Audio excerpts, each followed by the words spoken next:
ఉంది. దీన్ని మనం ముందుకు తీసుకుపోవాల్సిన అవసరం ఉంది.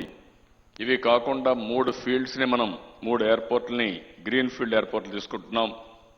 ఒకటి విశాఖపట్నం, భోగాపురం, నెల్లూరు ఇప్పుడే ఆలోచిస్తున్నాం. నేను I'm requesting both minister and also civil aviation secretary and airport authority. As on today we are thinking Dagadarthi. Dagadarthi is near Kavali. Krishnapatnam and Tirupati and Chennai, that belt is going to have lot of future. There is Sri City and also Krishnapatnam port, Tirupati, already one airport is there and also port is there, water, railway track and also power, all resources are available.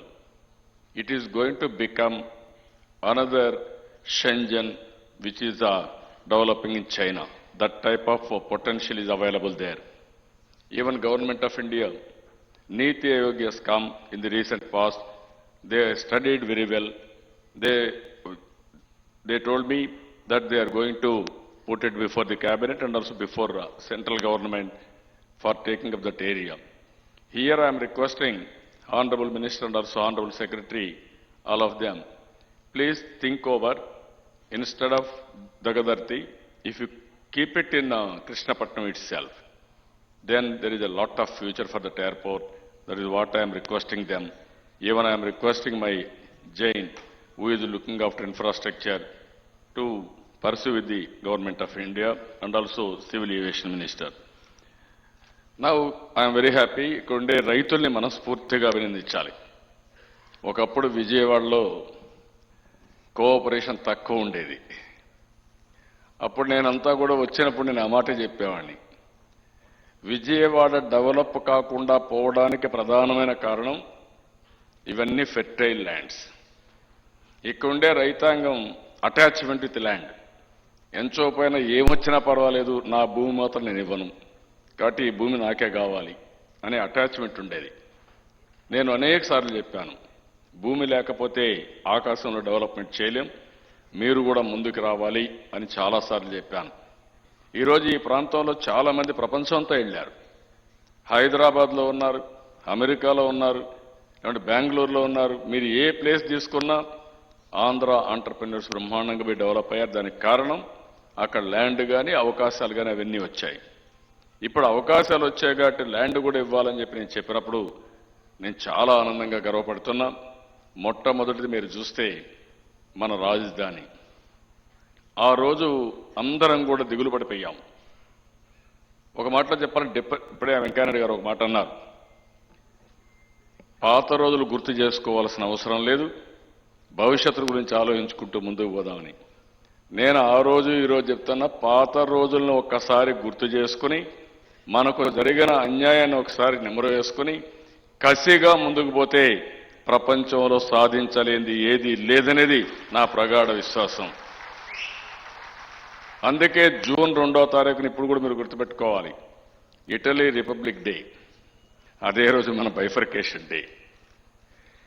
అది every year జ్ఞాపకం చేయాల్సిన అవసరం ఉంది.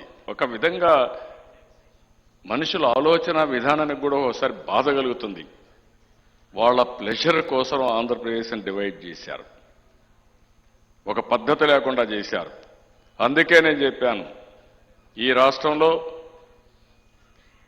రాష్ట్ర అవతరణ దినోత్సవాన్ని జరుపుకోం, కానీ నవ నిర్మాణ దినోత్సవాన్ని జరుపుకుంటామని చెప్పాను. అందుకే నవ నిర్మాణ దీక్ష అనే పేరు పెట్టి జరిగిన అన్యాయాన్ని ఒకసారి గుర్తుపెట్టుకుని రాబోయే తరాల్లో కూడా కసి పౌరుషం వచ్చి ఎవరైతే ఈ విభజన చేశారో వాళ్ళంతా అసూయపడే విధంగా, బాధపడే విధంగా డెవలప్ అయ్యి వారికి సమాధానం చెప్పాల్సిన అవసరం ఉందనేది నా ప్రగాఢమైన విశ్వాసం. అందుకే అది ఎప్పుడు గుర్తుపెట్టుకోవాల్సిన అవసరం మర్చిపోలేం. ఆ సందర్భంలో రాజధానికి ల్యాండ్ ఇచ్చారు, వాళ్ళని మనస్ఫూర్తిగా అభినందిస్తున్నాం. నేను ఎన్నోసార్లు చెప్పాను, వాళ్ళకు పాదాభివందనం చేస్తున్నాను. అదే సమయంలో గన్నవరం ఎయిర్పోర్ట్, ఇక్కడ రైతులు మీరు ల్యాండ్ ఇవ్వకపోతే ఇంత తొందరగా ఈ బిల్డింగ్ వచ్చేది కాదు. మన అంతకుముందు గన్నవరం ఎయిర్పోర్ట్ లో రన్వే విస్తరణ పనులకు సీఎం చంద్రబాబు భూమి పూజ చేశారు. అనంతరం అంతర్జాతీయ టెర్మినల్ ను ప్రారంభించారు. ఈ కార్యక్రమంలో కేంద్ర మంత్రులు వెంకయ్య నాయుడు, బండారు దత్తాత్రేయ, అశోక్ గజపతిరాజు, సుజనా చౌదరి, పలువురు ఎంపీలు పాల్గొన్నారు.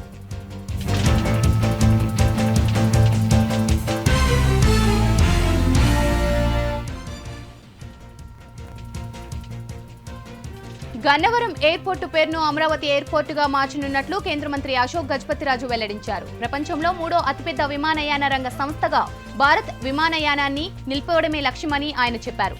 విజయవాడలోని ఓ ప్రైవేట్ హోటల్ ఏవియేషన్ సమ్మిట్ ను కేంద్ర విమానయాన శాఖ అశోక్ గజపతిరాజు, పట్టణాభివృద్ధి శాఖ మంత్రి వెంకయ్య నాయుడు ప్రారంభించారు. 2 రోజుల పాటు ఈ సమ్మిట్ జరగనుంది. రీజనల్ కనెక్టివిటీ స్కీమ్ నివేదికను మంత్రులు ఆవిష్కరించారు. ఈ సందర్భంగా వెంకయ్య నాయుడు వాజ్పేయి కాలంలో విమానయాన రంగం దేశంలో అభివృద్ధి చెందింది అని చెప్పారు. నగరాల అభివృద్ధికి విమానయాన రంగం ఎంతో దోహదం చేస్తుందని చెప్పారు.